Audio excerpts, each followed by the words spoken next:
36-33 at the end of the first quarter. They gave up 72 in the first half.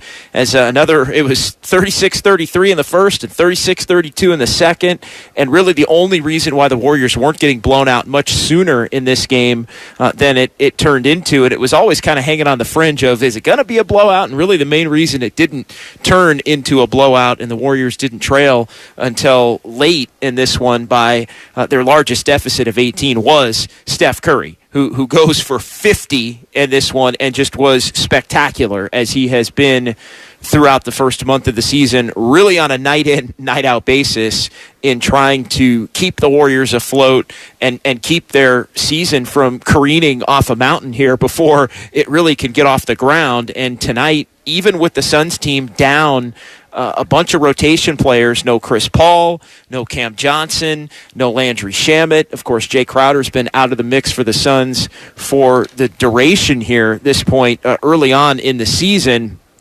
And the Warriors it was a flat game. It was a game where I always tend to try to look at the star players first and foremost, and beyond Steph Curry, once you start to get into it, Draymond Green, just kind of a blasé effort for Draymond Green tonight in a game where, at shoot-around, I had asked him, and others had asked him, does this feel like a big game? And he kind of hemmed and hawed about the prospect of whether or not it was a rivalry between these two teams, this, that, and the other, and kind of mocked the fact that, it's just a big regular season game that we're trying to win. And then he came out and played like it was a regular season game that really didn't matter all that much. Warriors got hit on the offensive boards early in the game. The defense was just non-existent, confusion, lack of effort, bad shot selection on offense, and that was leading to transition opportunities for the Suns as the Suns wind up in this one with a 72-point first half, and that really, for the most part, tells the story as the Warriors wind up losing this one. We're going to play as much of Steve Kerr's postgame press conference as we possibly can here tonight on Warriors Wrap-Up, but I want to hear from you at 888-957-9570, and I also want to get into, because I was down in the press conference room here at Footprint Center in Phoenix and observing Steve Kerr's post-game press conference, and there were a lot of statements that he made that I do think are going to be played and discussed over the next couple of days here as the Warriors try and figure out, for the life of them, what is ailing them and what is fixable at this point versus what is just the team as they sit currently now at 6-9 here on the season. And Steve Kerr saying things like they have to get everybody on board. This Warriors team is too scattered. One of his favorite terms, and I've stolen this one from him a bunch here during the early part of the season. It was basically pickup basketball, and so much for the strides that the Warriors had made here over the last week and a half, really going back to the second half of the game against Sacramento at Chase that the Warriors eked out the victory in, and then Cleveland, and then the game the other night against the Spurs. So much for picking things up a little bit defensively. Tonight was basically the game that we saw the Warriors play really all of the first 10 of the regular season, just kind of going through the motions. Steve Kerr also referenced commitment to each other, that he didn't really love the body language, which I would echo that sentiment. The Warriors with a lot of bad body language on the floor, I thought, tonight. A lot of people hanging their heads, feeling sorry for themselves. I thought Steph Curry, for as dominant as he was on the court, there were times tonight where he was visibly frustrated with what's going on with this basketball team, and I think visibly frustrated at the notion that he can't, at this point in time, hold this team up, even as dominantly as he is playing as an individual, and then going off for 50 points in this ball game tonight. He looks like he's looking around and internally saying to himself, who's going to help? And he's got no help at this point. And I think it's interesting as you start to look around, and there was a couple of different things that I saw at StatMuse on Twitter did the comparison of Steph and his 32 points per game, 7 boards, 6 assists, and the 6-9 record now matches that of Kevin Durant, who's basically averaging 30 points per game with 7 boards, 5 assists, and the Nets, after getting throttled last night in Sacramento, have the same record as the Golden State Warriors right now. So in essence, as much as we talk about the championship core and the Warriors' ability to run it back and 2 timelines and all of this depth and the champion's blood and everything that goes along with the success that the Warriors have had here over the last few years, you look at it right now, and essentially Steph is a one-man show in the same vein that Kevin Durant is a one-man show. 888-957-9570. The Xfinity mobile text line is open.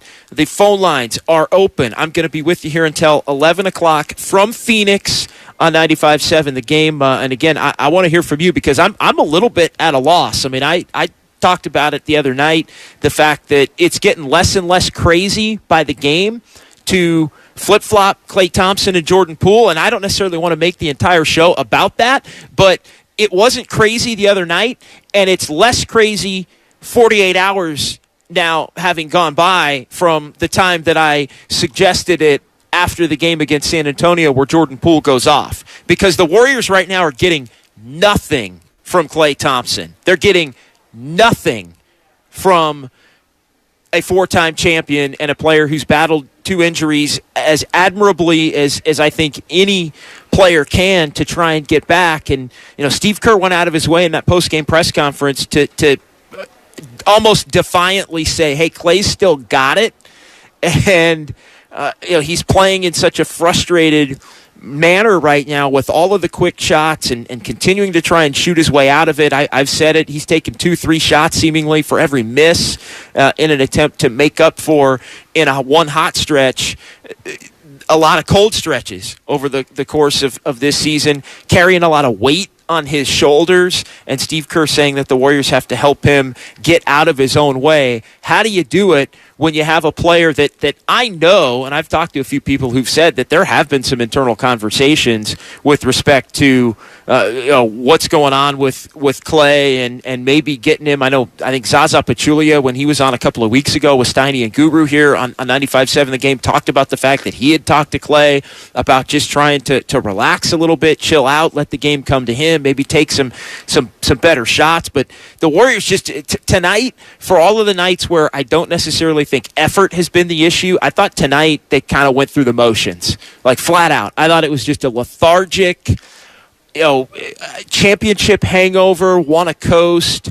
Suns have a couple of star players out. Let's try and go win this game 120-115 or 128-122.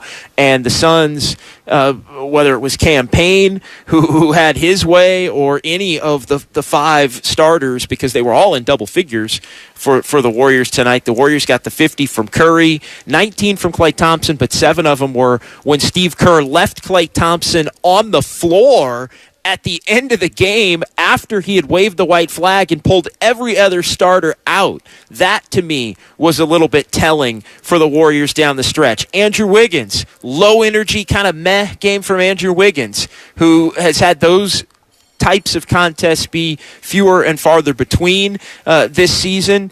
And I can count maybe 3 or 4 here where Wiggins has just kind of been lost in the shuffle. But you know what? I'm going to kind of put that back on Klay, because Klay is hunting it, and every time Klay gets an open shot or the ball in his hands, he's either looking to take a 3 or put it on the deck and pull up from somewhere and just take the weight of this entire franchise on his shoulders on a possession-by-possession basis. And at some point, he's got to stop, look in the mirror, and move the rock and hope to get it back, and just stop being as defiant as he's been to this point, because it's making a problem that really I didn't think was that big of an issue going back 3 weeks ago in a day when the Warriors played in this building and Klay kind of lost it and got ejected, and Devin Booker's going at him and all of this, and he's in his own head talking at Arizona State at shoot around, before the game that day.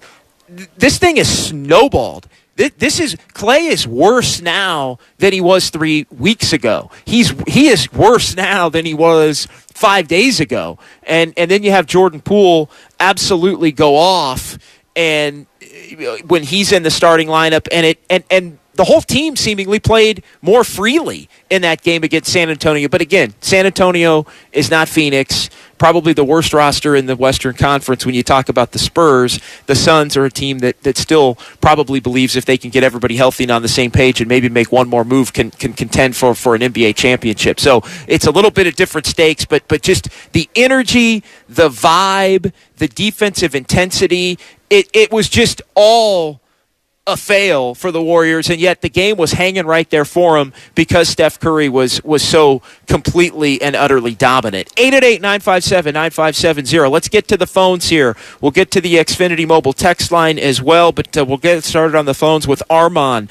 in San Jose. Armand up first here on Warriors Wrap-Up. What's going on, Armand? What's up, JD?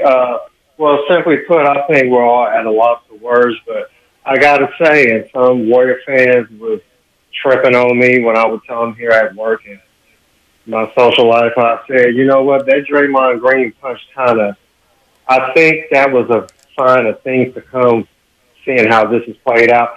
We just don't look connected in anything. The direction of this team with the two timelines promising the young guys that they would play, not sticking with them. Steve Kerr kind of admits he kind of dogged out JaMychal Green, burying him on the bench, but then when you see him play tonight, you see why he's really not playing much. Everything that could go wrong is going wrong for the most part. Thankfully, no injury so far, aside from DiVincenzo. But I just really think that what you're seeing is an organization that really don't know what they want to do, because one thing about these young guys, if you're going to play them, you got to commit to them. And then you got to start figuring out what do they do best and fit that into the offense. And so, like with Wiseman, I think we were wasting his talent. Penny Hardaway, when he was interviewed his rookie year, said he had him playing like a guard. And we have not used him on pick and pop, using his shooting ability. Like, I just feel that when young players show you things that they're comfortable with, I think you cater to developing those skills first. Now, if Wiseman didn't fit what we want him to be, because he's not a loony. He's a big man, but he doesn't play big, right? I think we need to look at that, too. A lot of big guys in the league, like we look at 6'10", 7-footers, the league is changing. You no longer play based on your size. You play on your style of play. So that's one thing. And I just think we're having a hard time figuring out who fits where, what direction we want to go in. And also, people don't want to acknowledge this. Klay Thompson and Draymond Green, they are slowing down defensively. I don't care what nobody says. I see Draymond getting beat a lot this year, and people are ignoring that. I don't think he's playing as good as people are saying is. Jordan Poole, in my opinion, just like last year, much better coming off, as a starter. And Klay Thompson is being selfish. I know he lost a couple years, but at the end of the day, you know what? We got to look at the team we have, not the team we had or won. Thanks for the call, Armand. Great. That's a great phone call. A lot of different things I want to get to. I think it's a fair point about Wiseman and about the young players, to where they're looking to try and get the young players to fit in the Warriors system and get them to do things that will allow them to succeed in the system, as opposed to maybe making the system fit them, or, to your point, doing the things that they do well and trying to fit the rest of the system around it. That's a catch-22. It really is. As far as the statement, if you want to play them, then you have to commit to them. The problem with that for the Warriors right now is, if you want to play them and you want to commit to them, you're going to lose a lot of basketball games. Like, if you want to play, bring James Wiseman back and put him in the rotation and play him 20 minutes a night. If you want to play Kuminga 20 minutes a night. If you want to play Moody 20 minutes a night. And I know there's probably people out there that are saying, well, JD, it can't be worse than it's been to this point. I think that's where Steve Kerr would vehemently disagree. And I think this is also where Steve Kerr's propensity to want to tinker with the rotation has really caused a lot of problems for this team. And look, the players that have been out there haven't played well enough, so I'm not putting it's on everybody, really, with the exception of Curry to this point. I think he's the only one that's playing at an A or even an A-plus level. But at the same time, it's not about Curry, and Steve Kerr addressed this. It's not about Curry going out and dominating and then everybody else. It's about connecting the rest of this Warriors roster to Curry and what's going on. And so I think, you can't separate it. And I think there is a lack of commitment to each other. There is a lack of connectivity. Does that stem from the Draymond Green punch? I'm not sure if it does.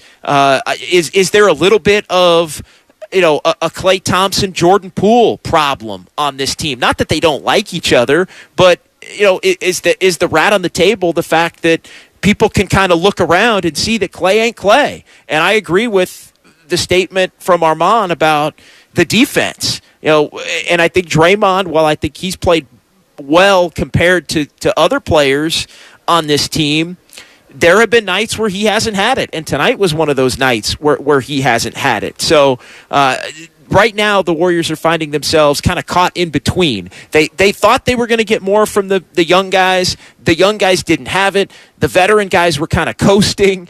And then it was like, oh, bleep.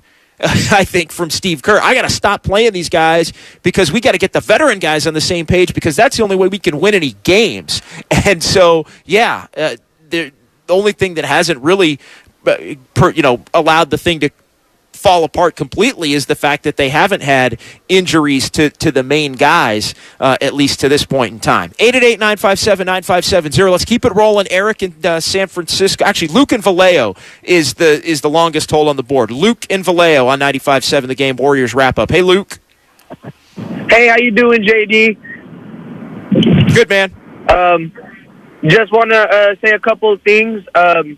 Somebody said something tonight on the forecast, talking about how Klay hasn't lost his confidence. I'm glad he hasn't lost his confidence. It just sucks because it feels like he's lost his IQ on what's a really good shot and when he's forcing. I know he's always been somebody who really forces. I wouldn't say really forces, but really tries to find his shot before finding other people. But there was a fast break where he had Andrew Wiggins wide open in the corner, and if he passes it to Wiggs, this man might have a dunk. Instead, he forces a three, and it's just ugly. And my second point is JaMychal Green as our backup center is not going to cut it. This guy does not fight for rebounds. He does not fight. He does not run the floor like he really should be, and it's just infuriating. And it just really shows that Bob really needs to pick up somebody to really anchor that second unit because we are getting killed on the glass. Anthony Lamb has been a find, but our rebounding has just been killing us. It's been brutal. It has been. Thanks, Luke. And look, if the Warriors are going to contend and make a playoff run, I think they're going to have to make some kind of a move. I am more and more by the night becoming less patient with the fact that this team can come together as it's currently constituted and they have enough to make a run. I think they're going to have to give a little bit if they want to go on a playoff run of some of the youth and add a veteran player or two that can fit, because that's the other part of the problem. JaMychal Green, Steve Kerr can go on and on as he did the other night. I got to play JaMychal Green, Steve Kerr said, and I was unfair to JaMychal, and I'm going to play him at the 5. He plays him tonight at the 5, and now he doesn't play well at the 5. And he said he's got to play Kuminga, and he's going to be in the rotation. And Kuminga was out due to illness tonight, non-COVID illness tonight, wasn't feeling well after going through shoot-around today. And so Kuminga winds up in a position where he says he's going to play Kuminga. And then every time he's played Kuminga 3-4 times this season, Kuminga plays his way out of the rotation. And so everybody that he wants to go to, we're seeing when these players are on the floor why he at another point in time has not wanted to go to them. And so you're just kind of continuing to run through the back end of the roster. And the Xfinity Mobile text line points out, hey, JD, Kerr essentially not playing half the roster, whether it's Kuminga or Wiseman, Moody, Baldwin, Rollins, Iguodala, JaMychal Green, unplayable. Well, yeah, I mean, at this point, Wiseman and Iguodala are unplayable because they're not on the roster currently. And JaMychal Green, like we talked about, you throw him in, you throw him out, and you can see why he had fallen out of favor. So the Warriors are at a miss. I'm a big believer in trying to control the controllables, and I think the controllables at this point are the veteran players. And, Luke, you raised the issue that Klay hasn't lost his confidence, and a bunch of people have said it. Here's the truth. Klay Thompson needs to lose a little bit of his confidence because the confidence is defiance, and the defiance is leading to bad shots, and the bad shots are leading to bad transition defense and poor offensive flow. And I think, I don't know this for sure, but I wouldn't be surprised if there's some eye rolls even at some of the shots that Klay Thompson's taken, even amongst the team at this point, because he's so hell-bent on getting his and the way that he has to be an effective member of this team. It's just not clicking right now. He needs to be a little less confident and keep it moving rather than keep try and come hell or high water to fight his way through it in the manner that he is. Eric in San Francisco next here on Warriors Wrap-Up on 95.7 The Game. Hey, Eric. Hey, JD. Yeah, so kind of following up on your points about Klay, he's not just hurting us on offense, he's also hurting us on defense by jacking up early in the shot clock and effectively stopping our ball movement offense. Yep. It's all threes, and so they lead to long rebounds, which leads to easy transition. And so him pressing doesn't just hurt the offense, it hurts the defense. And then it also, I think we can all agree it's affecting Poole, because Poole drops 36 on Monday as a starter where he can play off Curry, but he's not really being able to break the defense down on his own, with the second unit being basically clogged because we don't really have a bench. And so it's 1-on-5. So what do you think about just maybe broaching the subject in 10 games if it gets any worse of moving Klay to the bench? I don't know. Eric, I think they're going to have to. And to me, Monday was the first point where I kind of shifted course on it because Poole played so well. And not only did Poole play so well, but the bench played better, because I think Poole was more confident in his bench minutes because he got rolling with the starters, and then Moody got to play because Poole was in the starting lineup, and then Moody played a much calmer game as well. So it's not crazy. And I'm going to say something else that may not be very popular, and I believe this firmly. I think that Klay Thompson is a bigger issue for Jordan Poole right now than anything that happened with Draymond Green. I really do.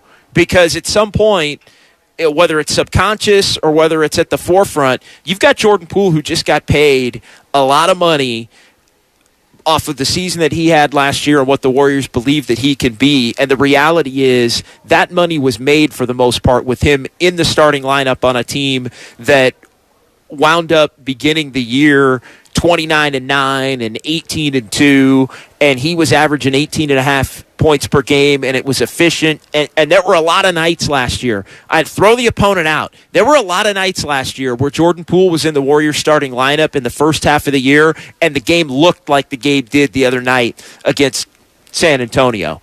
And so, again, I don't want to make it all about making that switch, but I think that has a better shot of working if you can get Klay on board. And I think the reason the Warriors haven't broached it, and they've been so defiant to even thinking about wanting to broach it, is the fact that they're worried that Klay is going to, at that point, lose confidence, and maybe lose Klay, who's, talking to Chris Haynes about the fact that he deserves more credit for the work that he's put in to come back from these two injuries. And I'm not taking anything away from the work ethic that he's put in to come back and compete, but he's not the same guy. And again, even tonight, you have Steve Kerr in the post-game press conference adamant, not wanting to say anything, almost walking on eggshells, not wanting to say that Klay can't do it, or that somebody needs to have a conversation with him, or that something maybe has to change. No, Steve Kerr in the post-game press conference comes down and says, Klay's still got it. He's still got it, but he's playing frustrated, and we got to get him out of that. Well, how do you get him out of it, Steve? How do you get him out of it when you're doing the same thing over and over and over and over, and it's not working? Adam in San Jose next on Warriors Wrap-Up on 95.7 The Game. What's going on, Adam? What's up? How you doing, man? Good. I mean, KD clearly isn't happy in Brooklyn. We just need to send Klay, Kuminga, Moody, Wiseman, and maybe add a first-round pick in there. Get KD over here. Next, JaMychal Green he really needs to reconsider his basketball career. That guy is just completely useless, can't play the 3, can't play the 4, showed tonight that he can't even play the 5. That guy just needs to go do something else. And then Poole just robbed the organization of $140 million. He had a one-hit wonder, a one-year wonder last year, and Bob made a huge mistake by paying him instead of waiting until this summer. And then what's that other guy, DiVincenzo? That guy's just a fouling machine, useless on the floor. I say we give up all our young assets, get KD here. We know he is not happy in Brooklyn. And yeah, that'll solve our issue. Here's the deal with that, and thanks for the call. The problem with that, Adam, is the Warriors' young players, because of the way that they've played to this point, their value's gone down. Their trade value has gone down. In fact, the Warriors' young players' trade value was higher when they weren't playing, and there was the perception that these guys could be something relatively quickly in the NBA, and the more that they've had to play, they've shown the league that they are far away, unless they're going to be playing in a completely developmental type situation. And so I think where maybe you could have packaged, Wiseman and Kuminga and Moody and Poole, and you could have had a conversation about somebody like Kevin Durant. At this point, none of those guys, I think, have enough value to be packaged together for somebody like Durant. But as this thing continues to roll down the line here, I think what we're going to find is the Warriors are going to have to decide at a fork in the road what they want to do. Do they want to commit to the young players and accept the fact that they're just not going to win enough basketball games to potentially even be a playoff team? Or are they going to continue to not play the young players as they have at different points of the season and stick with the veteran play? But if you're going to stick with the veteran players at that point, you got to stick with the veteran players. You're probably going to have to get a couple of more bench players among veterans to stick it out. Or do you just go full-blown developmental mode, which I think you can't do right now given how dominant Steph Curry's playing and going for 50 tonight and the ability to potentially be playing at a championship level. So I'm more of the belief that you look to try and fix this thing for this season, then cut it all off and say you're going to not be a playoff team or something like that, and then dig into the fact that you're going to go developmental mode at this point. Like, to me, you want to try to make the most that you can out of this season. The Western Conference is wide open, and look, I don't want to be too reactionary, too over the top with this thing, but watching this team play on a night in, night out basis, like it's pretty clear. The 2 timeline thing needs to be blown up. Like this whole notion of, these guys are going to help now, and then they're going to be this dominant core later. Like, nobody's got time to wait for that. Like, Steph Curry's got no time to wait for that. Klay Thompson's frustrated as it is right now with Jordan Poole right there, ready to take his spot. Like, this team's coming off a championship. They want to get another taste of that. You got Draymond who may have 1 foot out the door here coming up shortly. Like, you got to go in. You got to go in for this season. And to me, if that means you scrap the fact that you're hell bent on Moses Moody, Jonathan Kuminga, and James Wiseman being a 45, 46 win team 3-4 years from now to extend it down the line, to me, I think what we're seeing on a night in, night out basis is that's probably not worth it. 888-957-9570. John Dickinson at Footprint Center in Phoenix. Phone lines open as the Warriors lose tonight, 130 to 119. Let's keep it rolling on the phones. And Robin is next here on 95.7 The Game. Robin, you're on Warriors Wrap Up. How are you? Did we lose Robin, or do we have Robin? Yes. Hey, Robin. Can you hear me?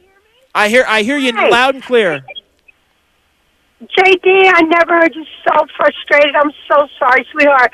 I know how it is. I just want to address that last caller. First of all, why would KD want to come back here? You didn't appreciate him when you had him. So please dismiss me with that. That really irked me more than anything. Second of all, Jordan Poole is not a one-hit wonder. Jordan Poole earned his money. He was rewarded for the hard work that he put in. Now he's at a second stage in his development. He is still developing. He's not a one-hit wonder because he's still developing, last caller. But here's what I want to say. I don't know why, JD, maybe you can tell me why they are so afraid to sit down and tell Klay, you are hurting the team. Okay? He's not going to do it. It's not confidence, JD. Selfishness is not confidence. Yes, Let's not thank get you. that confused. He's being selfish right now.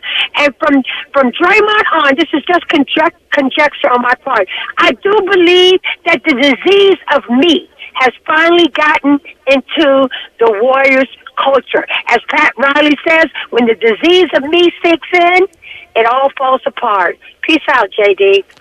Oh, great phone call, Robin. Thank you. 888-957-9570. They are afraid of Klay Thompson. They are afraid to tell Klay Thompson that he needs to chill out. And again, forget about starting or coming off the bench. And the 415 says, what about making Klay the new Iguodala, role as a sixth man? And I'm saying at this point, you can't just dismiss it like you're an idiot for even thinking it. And that's the point that I brought up after the game on Monday. That's all I'm saying. Whether you do it, whether you don't do it, whatever it is. But at this point, Klay is...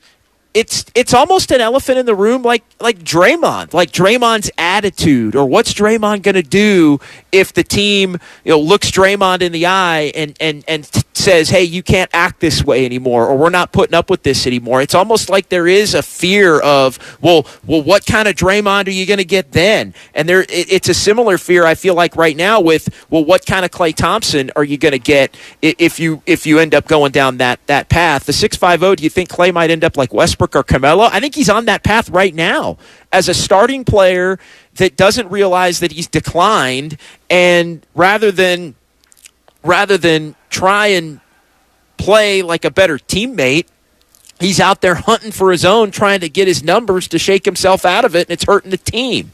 510, Xfinity Mobile text line, another one. Curry frustrated. Klay's living in the past. Draymond only cares about the playoffs. Poole wants to start. Wiggins feels the pressure to be the number 2 option right now, and the bench is not good. Time for change. Excellent text message here on 95.7 The Game from the 510. 888-957-9570. Greg in San Francisco chiming in as well. Coming down my road, as he's prone to do, saying Draymond's played well. I said Draymond didn't play well tonight. I said Draymond stunk tonight. I don't think Draymond has stunk all year. I think he's had a couple of games where he hasn't played well. Tonight he was awful in the game tonight. And I say that every time when Draymond doesn't play well in an individual game. Ricky is next on Warriors Wrap-Up. Hey, Ricky. Hey, John. What's going on, buddy? What's going on, man? Man, just really bad, man. Really bad game tonight. You know me, man. I'm a big Klay Thompson fan. But I'm not a naive fan. I'm not a gullible fan. I see what I see. And, it's hard to defend Klay, man. Tonight he just looked slow, again, on defense. They were attacking him. I think when he's on the court, they're going after him. Bridges, for the most part, was having his way. Even Payne. I mean, you could see Booker was asking for help on defense. And, again, it's hard if you want to, put him on the bench with that kind of contract. That's the only thing, man. Like, $35 million I think he's making, right, per year. I mean, if I'm the owner, I'm not paying $35 million for someone coming off the bench. The only solution is, to you're going to pay Jordan Poole that next year, though. At least, I mean, that's 30. I mean, it's not 35 or 40, but at that point, Ricky, I mean, what's the difference, right? Yeah, I mean, that's true. But, again, you're paying someone $35 million, man. I mean, that's a lot of money to come off the bench. I mean, again, if you want Poole to play and you want Poole to be free, you got to trade Klay. And with that kind of contract, you probably have to find a three-trade team, and because that contract is high. And again, it's the playoffs. The Warriors should send the Mavericks a ring for taking out the Suns last year in the playoffs, man, because Styles makes fighting, and that fight, man, Warriors are gonna lose, man. Again, it's just an awful game tonight. Wiggins' defense is not even that great either this season, to be quite honest with you, what I've seen. But anyway, guys, man, let's just try to get a W the next game, man. Thank you for the time, John. Yep, thanks for the call. Good call, Ricky. 888-957-9570. Let's go ahead and go to Nick in Berkeley next here on Warriors Wrap-Up. What's going on, Nick?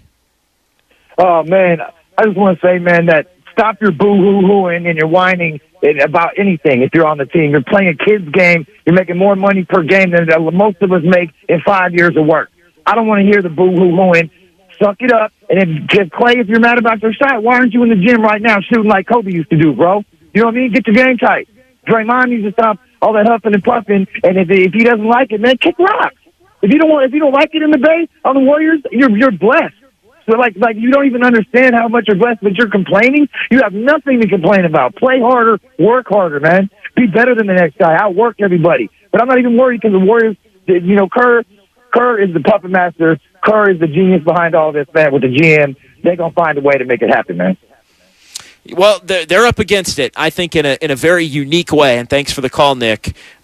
Compared to any of these other years, because the point now is, I mean, the starters really can't play 35-plus minutes a game just to give themselves a chance to win on a night-in, night-out basis against 500 teams or teams that are worse than that, like the teams on that East Coast trip that they played. I mean, they needed the starters to play a ton to just have a shot to beat Orlando down the stretch or Charlotte, and then they couldn't do it. Forget about a game like tonight where they were never really in it. Forget about a game like against Sacramento, where the Kings maybe are a better team than they've been in recent memory, and they beat you down the stretch after faltering in the first two head-to-head matchups here of three in the first month of the season.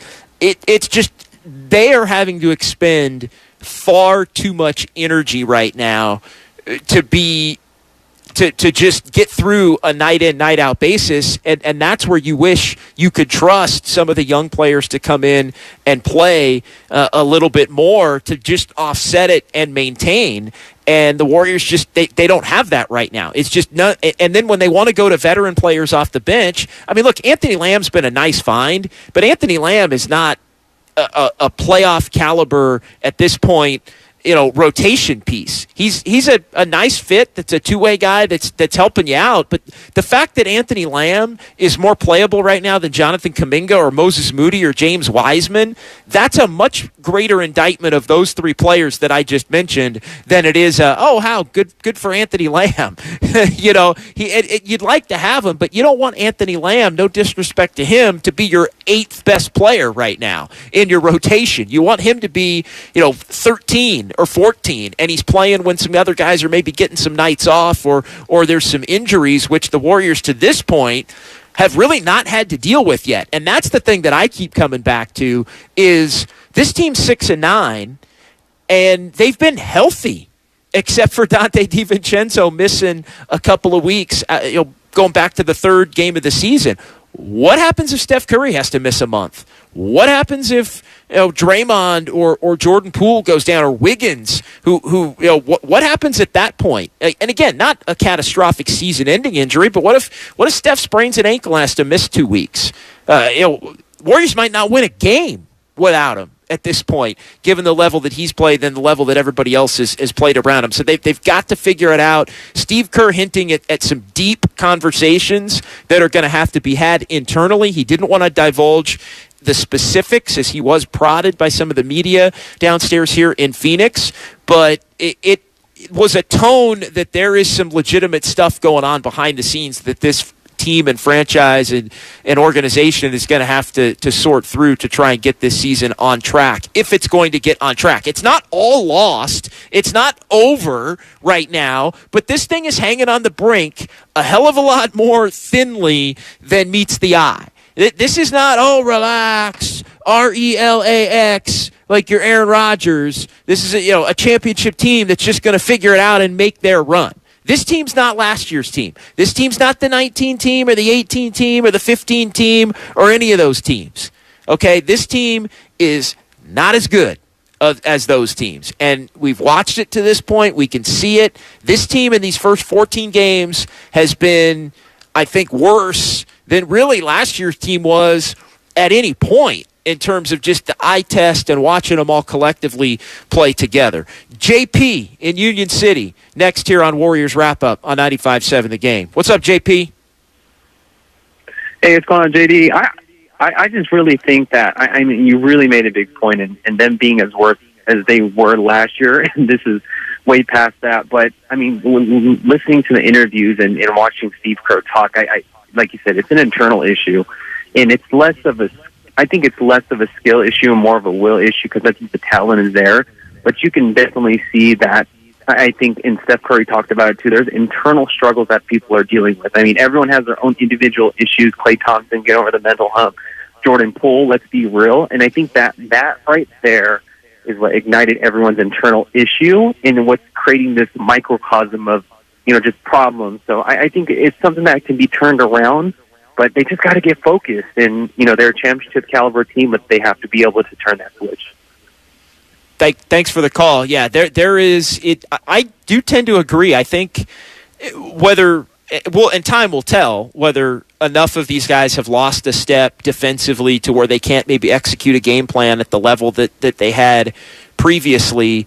Like, it looks like that could be part of the equation. I think we'll know more about that as the season goes on, assuming these players stay healthy. So I think getting on the same page, communication-wise, energy-wise, I think that's the most important thing right now. I do tend to think that they got to clear the air. Like, they got to get the veterans better connected to the young players, because it almost seems like there's two different teams right now. There's the Steph, Klay, Wiggins, Draymond, Looney, and sometimes Poole team.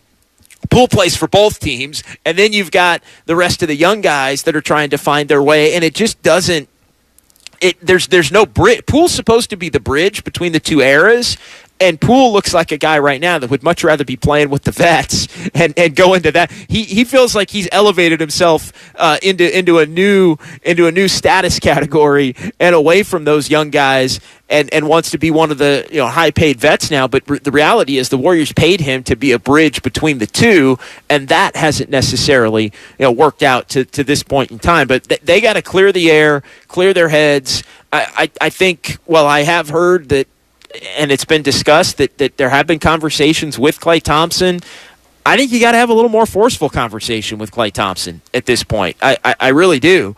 I also think you got to try to get the veterans on the same page to reconnect them to the younger players. And I do think that's where, as much as I maybe have downplayed it off the beginning of the season, that's where you have to start to look at, well, did the Draymond punch incident with Jordan Poole maybe not have an impact on Poole, but have an impact on the other young players that watched it go down and thought, damn, this is harsh, and this is an environment that's tough to be a part of, and kind of shaking them to a point where they're not as productive in the boxes by which they need to be productive. JP in Union City next here. We just did JP. Coach in Union City. From one Union City to the other. What's going on, Coach? Hey, what's up? Hey, I just got to say that the Suns came in, they dominated us with everything, defense, offense, rotation, ball movement, and our guys struggled a little bit. The IQ that we have is just a little bit less compared to last year's championship, and I could totally see it. Our guys, they're just not getting out to Bridges. He had 6 threes, and he was balling. I think we got to get a real somebody big to come in here. We need a real center, someone like a Shaq, Yao Ming, heck, even Hakeem, just hypothetically. Hopefully we can come back next game versus the Knicks and just get better. Good luck with that. Good luck finding Shaq at this point, or Hakeem. I think at this point what the Warriors need is they got to take a little stock of what they have, and I think they have to take a little stock with what is a reasonable expectation for some of the young players, how much sacrifice they're willing to make as far as the development, And because they keep kind of going around in circles with the young players are going to play, and then the young players play so poorly that it impacts winning to a point where the young players then can't play. And so you move on to, well, now you're going to the veteran players, and you say, well, the veteran players, Steve Kerr, JaMychal Green example, I've put him in a poor position to be able to succeed, Steve Kerr says. And then he plays JaMychal Green, and 2 nights into JaMychal Green being in the rotation, JaMychal Green really struggles, and now you're left thinking, well, wait a minute, do you want to maybe take JaMychal Green out of the rotation now again? So it's almost, no matter what decision the Warriors have made on a night-in, night-out basis, with the bench, it's always only good for a game or two. And then you wind up changing it back up and thinking, well, now I got to do this, and now I got to do that. At some point, there has to be some consistency, and you have to stick with it, and you have to own the results and accept the fact that maybe you aren't going to be as good a team as you want to be, but there's going to be some kind of future benefit from that. To this point, it feels like the Warriors are just unwilling to do that because they feel like if they're playing the young guys just to play them, with how poorly they've played, that the whole season would be wrecked and this team would be in danger of, say, not even making the play-in tournament,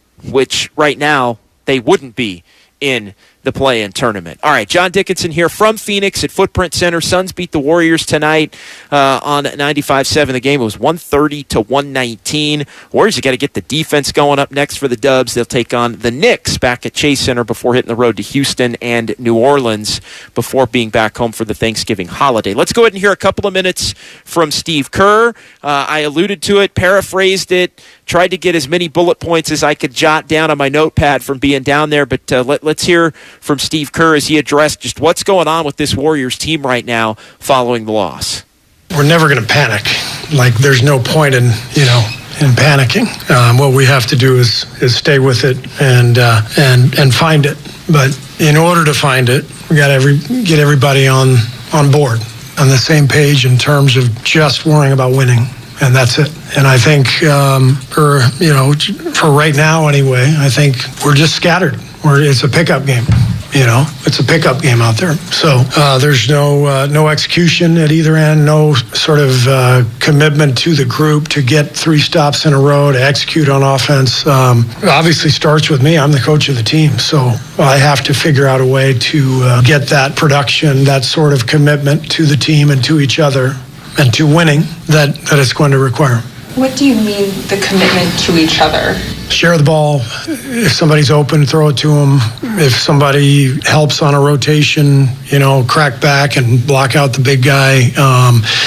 If things aren't going well, somebody call the group into the foul line, get everybody together and motivate the group. All that stuff is missing right now. I saw a lot of hanging heads tonight. I think we're feeling sorry for ourselves, and nobody's going to feel sorry for us. Everyone can't wait to play us and kick our ass, We've had a lot of success and a lot of fun, a lot of joy, beating people over the years. Teams don't forget that. So they're having their fun now, as they should. I've always felt the game rewards you if you commit to the game. If you really compete together, shots go in, calls go your way, breaks fall your way. And we're not earning any of that stuff. That's why we're winless on the road. It's a pickup game.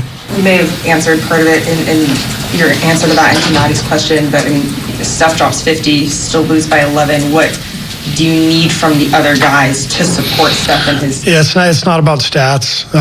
Steph could probably go score 75 if he wanted.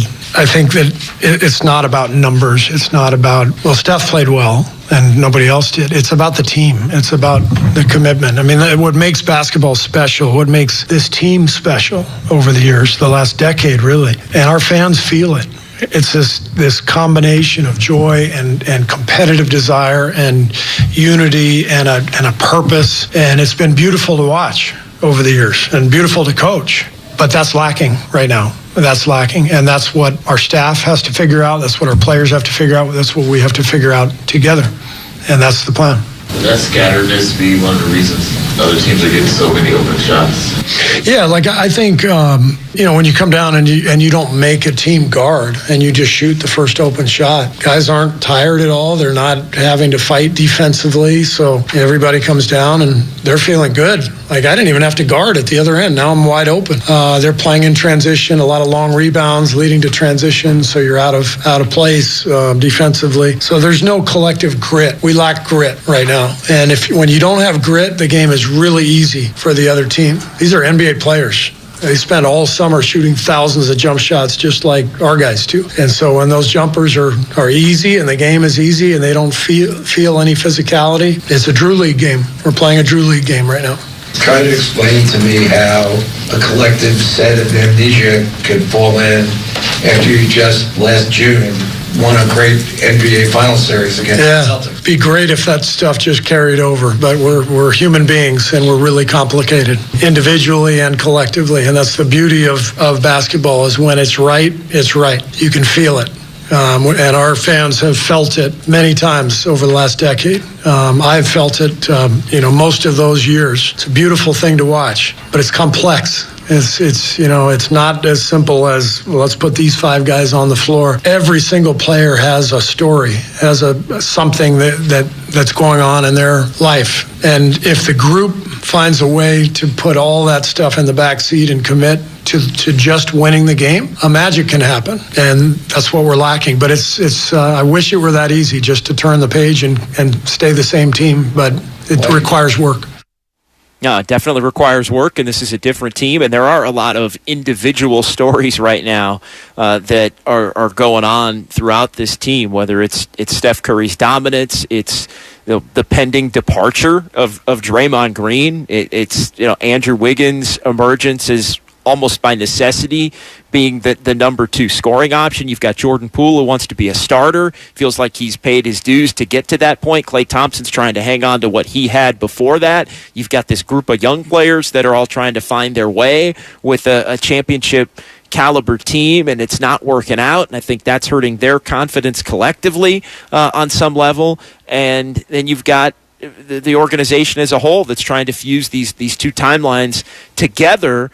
And a big part of getting to the future part of the timeline where you have the young players develop and become their own core is the ability. The only way you get to that is if they can play well enough now to allow this team to function. And if they can't play well enough now to help this team to function, and there isn't enough veteran depth, and the star players aren't carrying their end, then you got to start looking in the mirror and maybe talking about needing to be bigger changes. Now, 14 games in, not necessarily does that need to be the case, but something's got to start to change here, and it's got to start to change very quickly for the Warriors, because you don't want to reach a point where you're under 500 and then maybe you deal with an injury or something, and all of a sudden you are having to, by force, not by choice, have conversations that are uncomfortable about where you want the trajectory of the season to continue from that point.